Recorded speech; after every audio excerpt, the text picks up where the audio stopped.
ధన అలాగే గణేష్ వాళ్ళిద్దరూ కూడా మహారథి ఇంటికి వస్తారు. అది చూసి మహారథి అయితే ఏంటి, ఎందుకు మళ్ళీ వచ్చారు, ఏదైనా అల్లకొల్లాలను సృష్టించడానిక, ఇప్పటి వరకు అల్లకొల్లాలను చేసింది చాలదా, ఇంకా ఇంకేం చేయబోతున్నారు అని చెప్పి మహారథి అంటాడు. ఆ మాట వినగానే అక్కడ ఉన్న ధన ఇలా అంటూ ఉంటుంది, అది కాదు అన్నయ్య, రాబోయే వరలక్ష్మి వ్రతం పూజకి గీత అలాగే అఖిల్ వాళ్ళిద్దరినీ కూడా మా ఇంటికి తీసుకుని వెళ్ళి వ్రతం చేయించాలని అనుకుంటున్నాను అని చెప్పి ధన అంటుంది.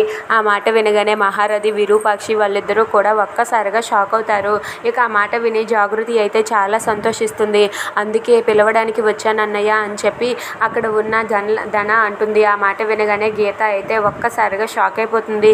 ఇక అక్కడ ఉన్న ధన అయితే వాళ్ళిద్దరినీ తీసుకుని వెళ్ళి జంటగా కూర్చోబెట్టి వ్రతం జరిపించాలని అనుకుంటున్నాను, మీరు అనుమతి ఇస్తే తీసుకుని వెళ్తానన్నయ్య అని చెప్పి అక్కడ ఉన్న ధన అంటుంది. ఆ మాట వినగానే మహారథి అయితే అందితే జుట్టు అందకపోతే కాలు, ఏంటి మీకు బాగా ఇది అలవాటు అయిపోయింది కదా, మొన్నటి వరకు నా కాలర్ పట్టుకొని నిలదీసి ఇప్పుడు అన్నయ్య అంటూ వాళ్ళని పంపించమంటే ఎలా పంపిస్తానని అనుకున్నారు అని చెప్పి మహారథి అంటాడు. ఇంతలో అక్కడే ఉన్న జాగృతి అయితే చాలా మంచి ఆలోచన, నిజానికి చెప్పాలంటే ఈ పని నేనే మా ఇంట్లో వాళ్ళిద్దరి చేత వరలక్ష్మి వ్రతం జరిపించాలని అనుకున్నాను, కానీ ఈ ఆలోచన మీకే వచ్చింది, మీరు మీ ఇంటికి తీసుకుని వెళ్ళి వాళ్ళతో కలిసి వ్రతం జరిపించడంలో మాకు ఎలాంటి అభ్యంతరం లేదు, మీరు వాళ్ళిద్దరినీ కూడా తీసుకుని వెళ్ళవచ్చు అని చెప్పి జాగృతి అంటుంది. ఆ మాట వినగానే అక్కడ పరిమళ రూపంలో ఉన్న గీత అయితే నేను రాను అని చెప్పి తేల్చి చెప్పేస్తుంది. ఆ మాట విని అక్కడ ఉన్న గణేష్, ధన వీళ్ళందరూ కూడా ఒక్కసారిగా షాక్ అయిపోతారు.